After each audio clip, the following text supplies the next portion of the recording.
This is the best build in Destiny 2, period. Yes, it's on Titan. Yes, it's using consecration. Yes, you probably heard of this before. But how can you use this in episode Hersey? Because it's also gotten nerfed.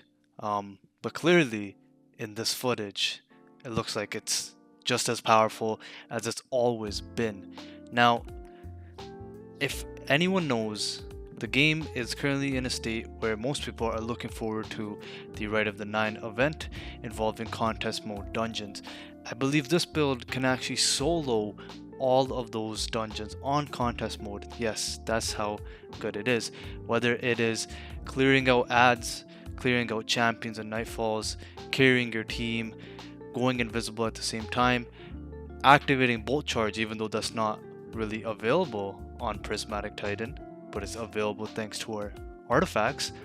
This is clearly the best build in Destiny 2 right now, and it's probably going to be the best build for a while. I believe even in Frontiers, depending on what changes they make, Consecration Titan will always be the strongest Titan build, if not the best build in the game. Right before we get into the build, I just want to say thank you guys for supporting me. As always, if you can please subscribe, like, and comment for this video, that would be super appreciated. I'm just trying to get to 1,000 subscribers and we are getting pretty close. It's all I ask. It's free. 98% of you are not subscribed, so click that button and trust me, you'll be in for a great video and some greater videos in the future. Let's get into the build. Starting with the actual artifact mods, we are using the Barrow Dyad, as you can see, which clearly ties in with a bunch of artifact mods, starting off with Vile Weave, where targets hit by your tangles are severed, reduce tangle cooldown by picking one up. How is that happening? Well, we are getting tangles on weapon kills with the Barrow Dyad, or if we're simply using our Danger's Lash melee, which we'll also talk about in a bit. Moving on, we have Unraveling Orbs, so picking up an orb of power or a tangle grants strand weapons unraveling rounds. So for the weapon like the Barrow Dyad that we're using, and we're also using the Pro Memoria LMG in our heavy slot, which both will receive unraveling rounds. Now this is important. We're using Dielectric. Defeating arc debuff targets grant Bolt Charge. And this is actually one of the ways that we're getting Bolt Charge, by simply playing through Prismatic Titan and using Consecration Slams. It's in the gameplay loop, which we gotta love. Now that paired with Disruptor Spike improves the effects of Exhaust and Sever, lowering our target's damage output even further. And Photonic Flare, defeating an exhausted or severed target with arc damage releases a blinding burst, will literally give you everything you need in the simple one gameplay loop that we all know about, which is the Consecration Slam. If you don't get it by now, that's literally what you want to use as much as you can. But the beauty of this build is you can literally rely on that only and get away with clearing whatever it is that you're trying to achieve or missions that you're running. But you can also use the Barrow Dyad because it's very powerful. I'm gonna get to that, guys, just wait. Moving on to Elemental Siphon for our next artifact perk. So rapid final blows with a kinetic weapon or a weapon matching your equipped super create an elemental pickup that matches your equipped super. So you actually seen some of the clips, we're able to proc things like Woven Mill because of that, and that gives you more damage resistance, because we all know Titans, you gotta be pretty aggressive. You gotta just go in there and slam and take one for the team is the best way to put it. Now that paired with Horde Shuttle, damaging unraveled targets with a weapon occasionally spawns a thread link, just gives you more of that strand synergy while being on Prismatic Titan. Now our final two are really good, and this is why. So our first one is Heavy Ordnance Regeneration. This is very slept on as an artifact perk. I don't see many people rocking this, but I don't think people realize how much survivability it gives you. So dealing sustained damage to targets with a heavy machine gun grants damage resistance and increases grenade and melee regeneration for a short period of time. So literally using your heavy weapon, Pro Memoria, with a perk like Dealer's Choice, where using it and shooting it over a period of time gives you super energy very fast. Plus, you get damage resistance and increase for your regeneration when it comes to your Consecration Slam and your grenade. Amazing. And the very last thing is Defibrillating Blast. So stunning a champion grants maximum stacks of bolt charge, triggers an arc bolt that heals you and jolts combatants it damages.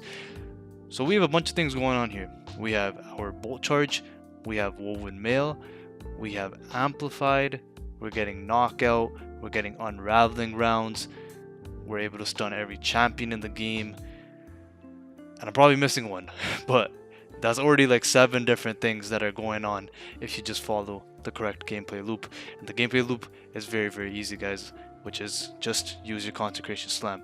But what makes us build that solo contest mode for May 6th, you know, allowing you to literally make it look like a piece of cake? What is that extra factor? And that's obviously gonna be our class item, guys. So our class item involves 2 perks, the first being the Spirit of the Assassin, where finishers and powered melee final blows grant invisibility.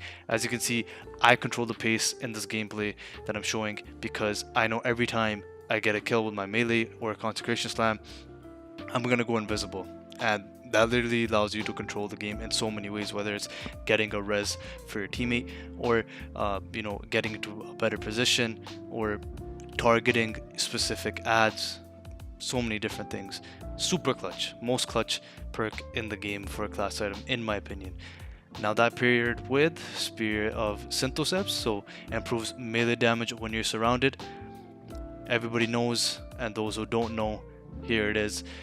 These 2 things paired together is the most broken thing in the game. Even with the minus 55% nerf that they did to the Consecration Slam and Prismatic Titan, this still outputs a crazy amount of damage. Spirit of Synthoceps still allows you to literally slam probably like twice or 3 times now for a champion, which doesn't matter because you're gonna have that many charges anyways.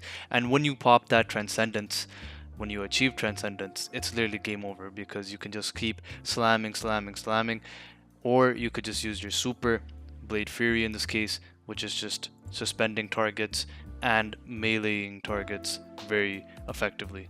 Now that's paired with our Frenzied Blade, which I said Danger's Lash, my apologies. You're technically doing the same thing, so that's why I mistaken it for that. And we're using the Glacier Grenade because we are using the Facet of Ruin Prismatic Fragment, which increases the size and damage of the burst when you shatter a stasis, crystal, or frozen target, and increases the area of effect of solar ignitions. So your Consecration Slam is clearly just going to do more damage. Aspects, clearly using Consecration, and we're using Knockout because critically wounding a target or breaking their shield infuses your melee attack with arc energy and increases your melee range and damage for a short period of time. That with Facet of Dawn as a prismatic fragment, so powered melee hits against targets makes you radiant. With Facet of Protection, while surrounded by combatants, you have more resistance to incoming damage. Just makes you an absolute unit, an absolute carrier, an absolute savior in whatever activity you're literally trying to do. And I literally mean any activity, guys. This is the best build in the game, hands down. Someone prove me wrong in the comments, go for it.